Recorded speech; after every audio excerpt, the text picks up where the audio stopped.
What is going on, guys? XFactorGaming here with the very first ever episode of Last Week in WWE Tonight, the show where I report on the news and none of it is fake. Now, we start off with a graphic in tribute to the late, great Bullet Bob Armstrong. And Bob, for everyone, thank you for all you've done, although you were before my time. And now, Raw comes to you live from the Thunderdome at the Amway Center. And it kicks off with the Legend Killer as we hear voices sound. Phillips announced that there would be 3 singles matches on this show, the winner of each competing later on in that very match for a triple threat to earn the WWE Championship opportunity at Clash of Champions against your champion, Drew McIntyre. We started off with Keith Lee and Dolph Ziggler in a fantastic match where Keith Lee would get the victory to move on. I love how they're pushing Lee. The only thing I don't like is the music. He could have kept his old entrance music, but I totally get why. We're not going to get why he changed. We're not going to get into that because it's a long story. And after that,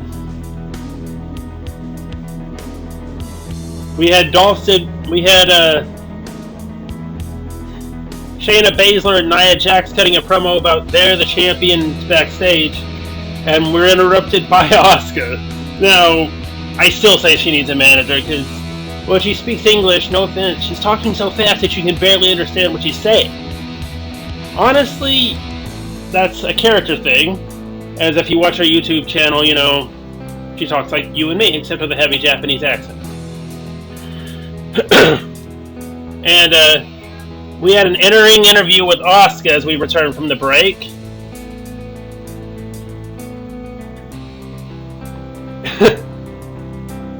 And Mickie James would enter, with Lana and Natalya interrupting that very interview. I don't see what the use of this pairing is, to be honest. And basically what we get out of that is Mickie James winning a title shot after defeating Natalya in a match that I think should have gone to Natalya. I think it was some atonement for Mickie James' lackluster return the week before.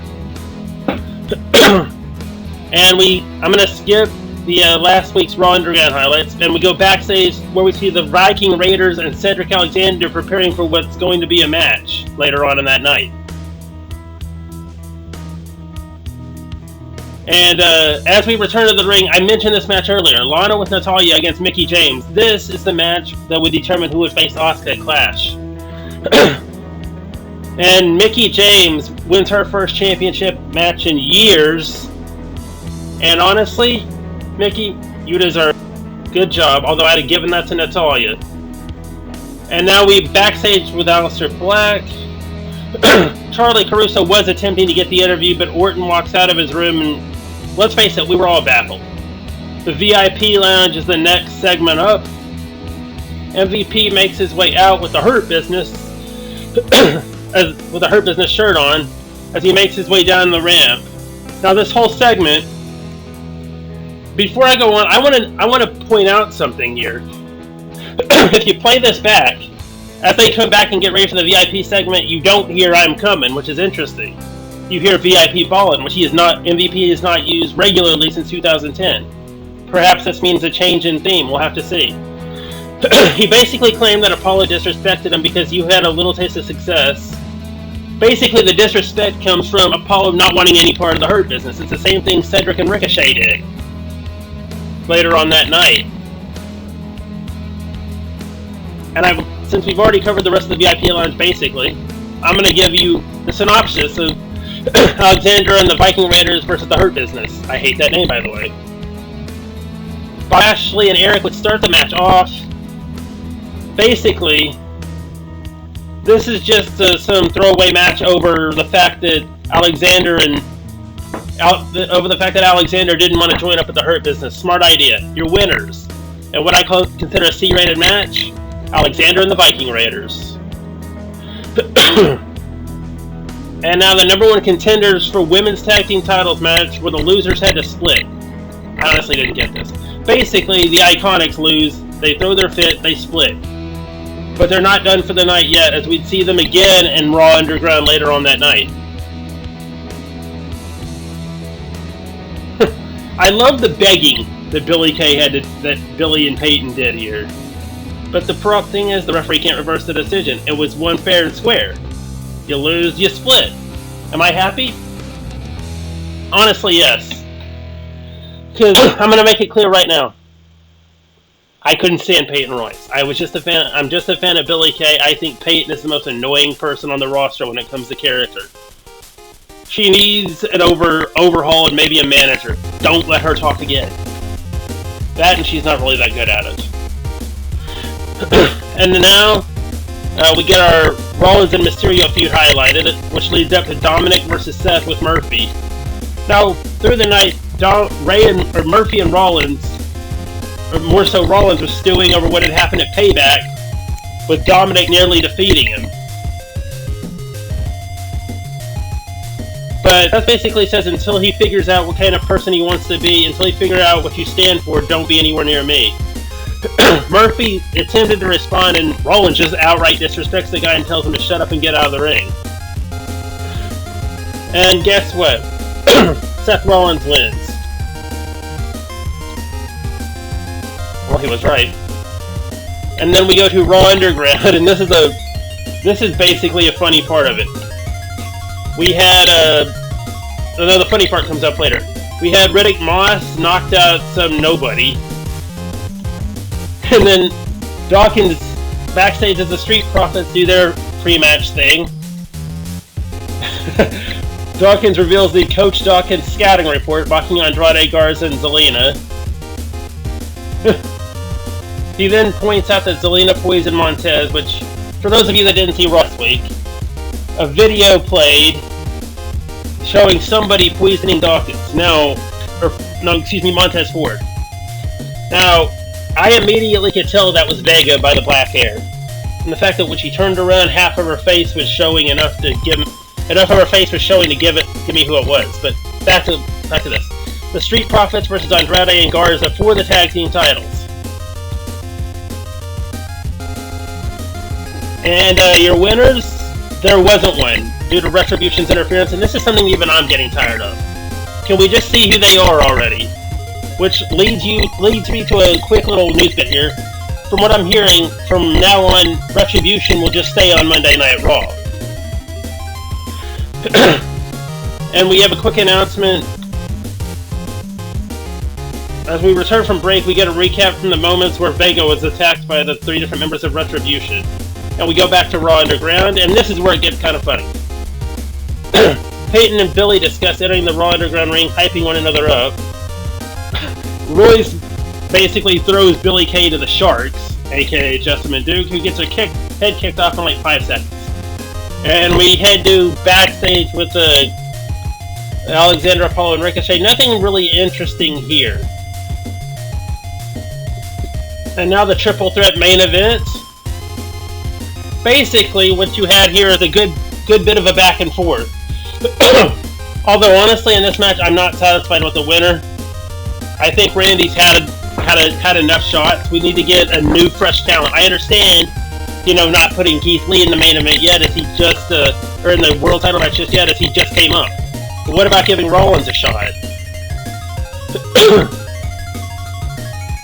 After the match, Orton said Orton is now entitled to an opportunity.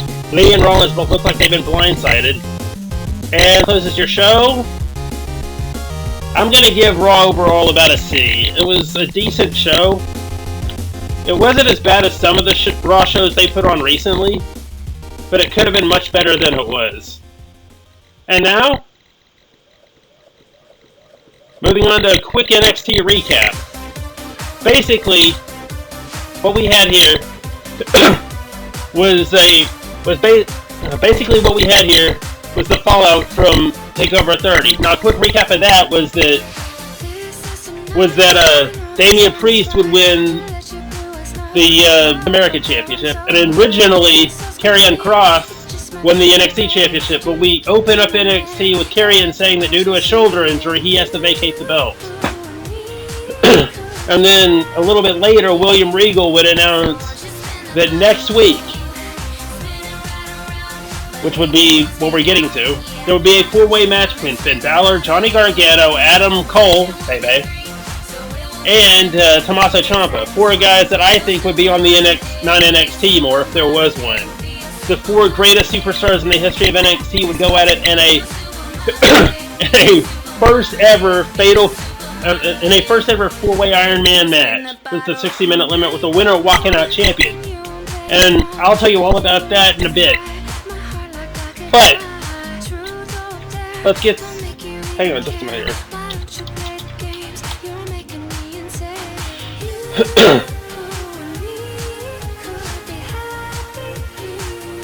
Okay, this was a Tuesday night episode. Anyway, we kicked off in the match department with Legado del Fantasma, aka Joaquin Wilde, Raul Mendoza, and Santos Escobar, the former El Fantasmo, teaming up with my boy Isaiah Swerve Scott and the champions Breezango. This match would wind up. This match would actually wind up, I believe, going to Breezango and Swerve, as Imperium would get out and. No, actually, it was Swerve and Breezango won by pin. However, there was interference after the match by Borpurium, or Imperium, whatever you want to call them. The overall match grade I give that is actually going to be a B.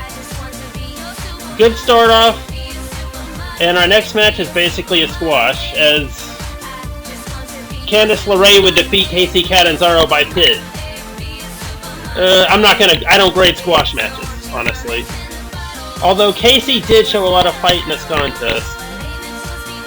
The whole thing where Candice says she wants to talk to Tegan Knox and hash things out one-on-one, I don't buy it.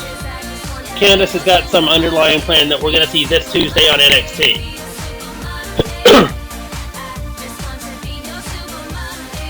And then we had Timothy Thatcher and Bronson Reed. This is the match that I really didn't care too much about, honestly. I don't really care too much for Timothy Thatcher, but I'm going to leave that at the door here. Honestly, this match could have been much better than it was. In the end, Bronson Reed taps out to a Fujiwara armbar, and this actually gets a D from me, because honestly it wasn't that good of a match. And we get to the most interesting match on the card from NXT. The NXT title Iron Man match is Finn Balor took on Ciampa, Cole, and Gargano, the advertised match that I mentioned earlier on in the show. Now this match, I didn't get to see most of it because my power went out during the match. However, the result is that Balor and Cole ended up tied at 2, which was interesting. So Regal comes out and says that this Tuesday, these two will face off for the vacated NXT title. Overall, the whole show from me, the main event was an A+ show stealer, although the ending was a little iffy, but I'm still sticking with my A+. This whole show was about, to me, a B. And now, the most interesting part of the week as we head to Friday Night SmackDown.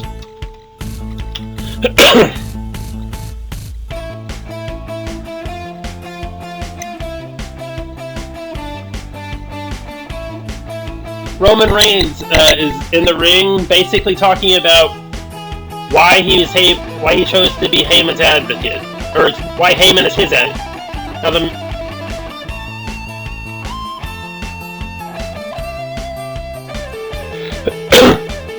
Now it was a good promo overall, although Paul Heyman doing the talking is where you need to go, although Reigns does have some mic skill, just not enough to carry a promo alone, I think. I'm not going to sit here and grade the promos. Heavy Machinery versus Miz and Morrison. I didn't get to see this one. As I tuned in a bit late, I think, and my power was kind of wonky, as was my TV. Anyway, Heavy Machinery defeated Miz and Morrison, but the interesting part was, after this match was over, Morrison stole the Money in the Bank briefcase and left with it. And then backstage, Sheamus attacked Big E for whatever reason. leaving him lying following a white noise on the windshield of a car, which means we would not see E again for the rest of the night. He was supposed to be in a fatal 4-way later on, but we'll meet his replacement at match time. Then the Women's Tag Team Championship match. Oh boy, I'm going to love doing this one. This match is a rematch from Payback. Shayna and Nia go into this as the champions, and again they walk out as the champions after Nia, incredibly for her, did a double crossbody, basically squashing both members of the Golden Role Models, Beisha, whatever you want to call them. But what happened after the match is the highlight of the wrestling week for me, guys and girls. Bayley absolutely snapped and went to work on Sasha's knee. She would finally end the attack after referees basically told her to get out of the ring so they could help the EMTs attend to Sasha. Basically, Bayley's done with Banks. We're gonna get Bayley versus Banks at some point, and finally the Golden Medals are over, and we don't have to see them on Raw, SmackDown, NXT on all 3 shows anymore. Can I get a hallelujah chorus, somebody? Anyway, I love that segment. I'm not gonna... The next was a Intercontinental title promo. I'm not grading the promos, just the matches. And then the main event of the evening, a fatal 4-way #1 contenders match. Now, originally, this was supposed to be Big E. But we'd find out through Roman Reigns later on that his cousin Jey Uso would randomly take the spot. And the surprise of the match is... Uso actually won. The match grade for me is going to be a B. And back up to the tag team title match. Just for the ending, I'm giving that thing an A. Overall show rating from me, SmackDown gets a B+. And guys, that'll just about wrap up last week at Pro Wrestling Nights. I will see you guys next Saturday for another edition. Goodbye, everybody!